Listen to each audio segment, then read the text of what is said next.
0 segundos. Você sabia que... E a hora é uma convenção social muito bem ensaiada que a gente aceitou para não enlouquecer coletivamente? Hoje, se eu marcar um café e chegar 20 minutos atrasado, eu sou um cafajeste social. Quer dizer, se eu estiver fora do Rio, porque no Rio, 20 minutos de atraso e você provavelmente vai ser o primeiro a chegar. Mas se estivéssemos em 1750, ninguém ligaria para 20, 30 minutos. O tempo era elástico. Hoje é uma coleira. O ser humano vivia no ritmo do gado, da colheita, do estômago. O tempo realmente era desigual na Idade Média. As chamadas horas temporárias faziam com que o dia tivesse 12 horas de luz e 12 horas de escuridão. Mas essas horas não tinham o mesmo tamanho ao longo do ano. Uma hora de verão podia ser quase o dobro de uma hora de inverno. Ou seja, o conceito de chegar atrasado era guardado para longos atrasos. Como o do Frei João, que não chegou a tempo de avisar Romeu que Julieta estava morta de mentirinha. Mas também convenhamos que o tempo para o jovem sempre foi diferente.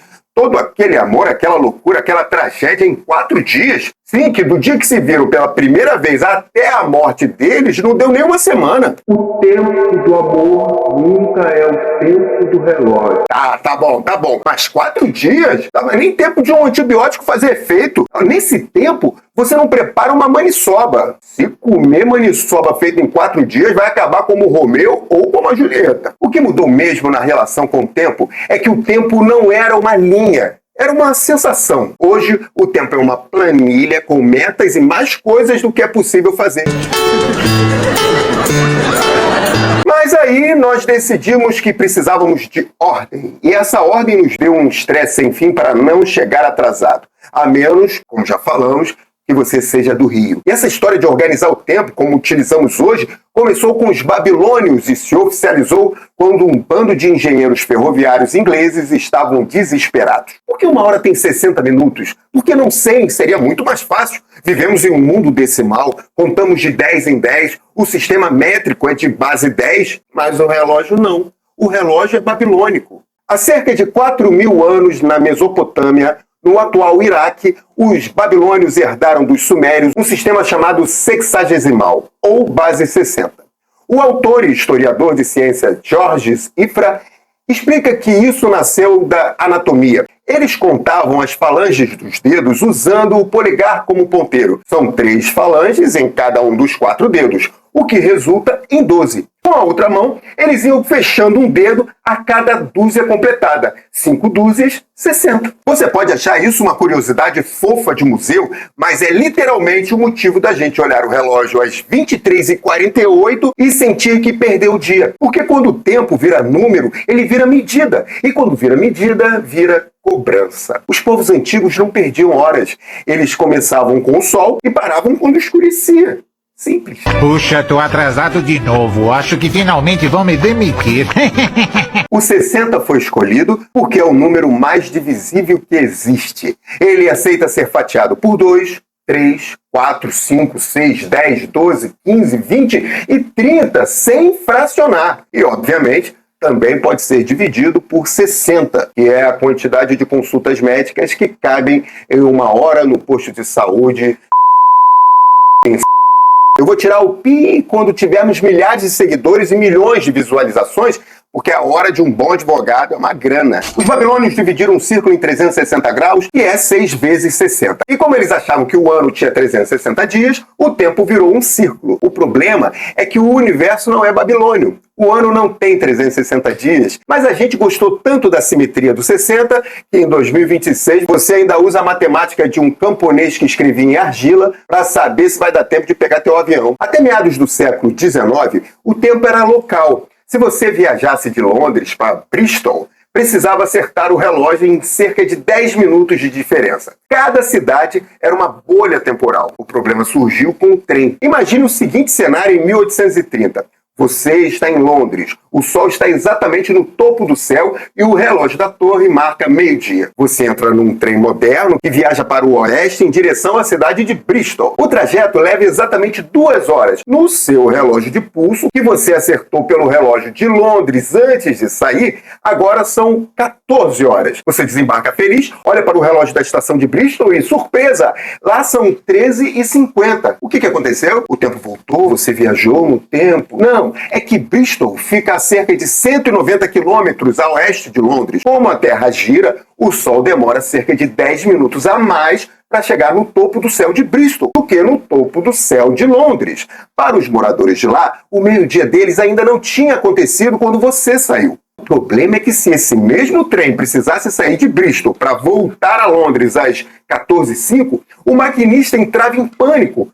14h05 de qual relógio? Do meu, que veio de Londres, ou do relógio da estação? Se ele seguisse o relógio errado, ele poderia entrar na linha única no exato momento em que outro trem, vindo no sentido contrário, estivesse passando. Resultado? Uma colisão frontal catastrófica. E sim, aconteciam colisões de trens, muitas.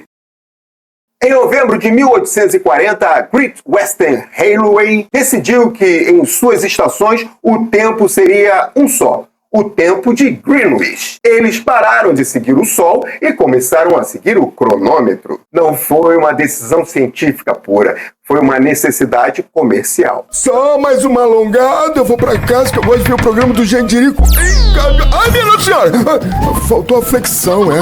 E tem mais um detalhe, que o número 60 é tão bom de dividir que ele sobreviveu até aos nossos mapas. Quando você abre o seu GPS no celular, a sua localização está em graus, minutos e segundos de latitude e longitude. Você está literalmente sendo rastreado usando matemática da Mesopotâmia antiga. Se um babilônio aparecesse aqui em nosso tempo, estranharia o smartphone, mas entenderia melhor que a gente o cálculo usado para você achar sua rua para voltar para casa. O satélite é moderno, a lógica é de um escriba com vareta na mão.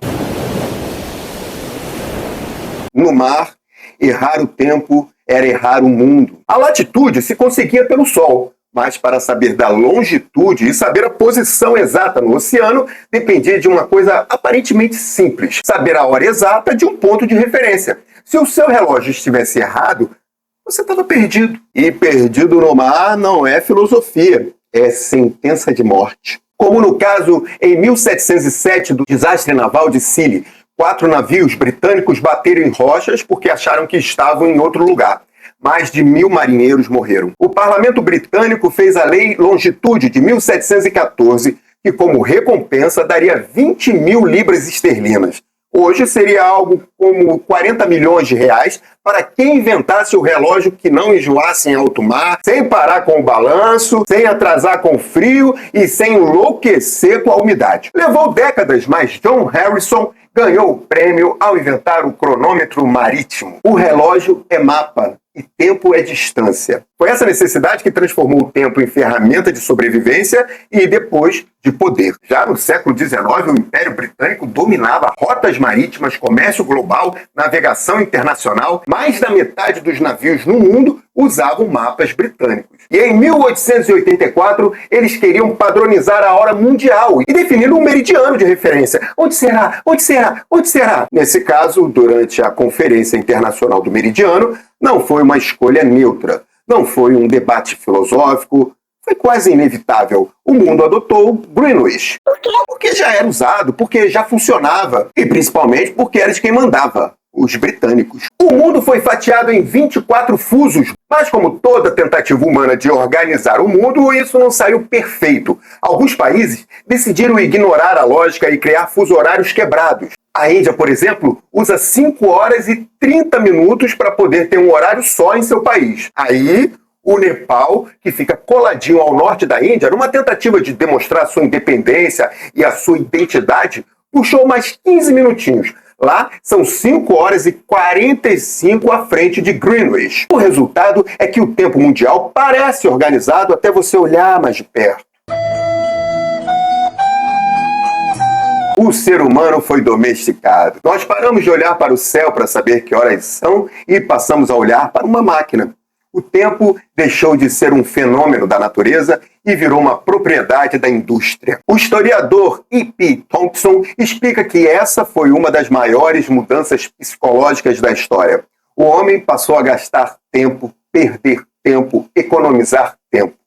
O tempo virou dinheiro. Antes disso, ninguém vendia o próprio tempo. Vendia o que produzia. Depois da Revolução Industrial, a gente passa a vender horas da nossa vida. Esqueci de bater o ponto. O salário por hora é talvez a invenção mais silenciosamente radical da história. Não é o seu trabalho que está sendo pago, é o seu tempo de existência.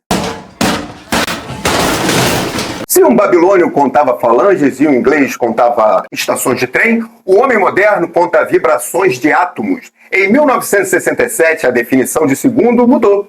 Ele deixou de ser uma fração do dia terrestre e passou a ser definido pela frequência de transição do átomo de Césio 133.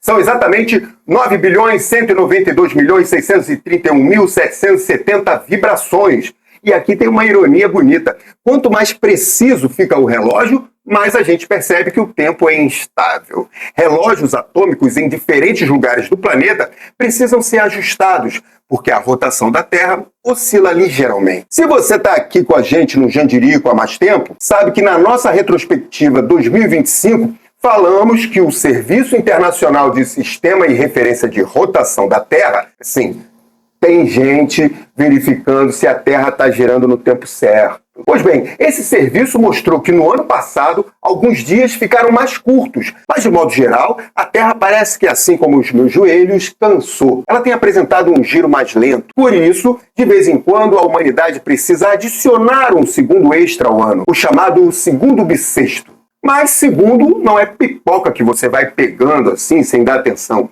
Esse aumento poderá trazer problema para o sistema de GPS, que você sabe está ligado ao tempo.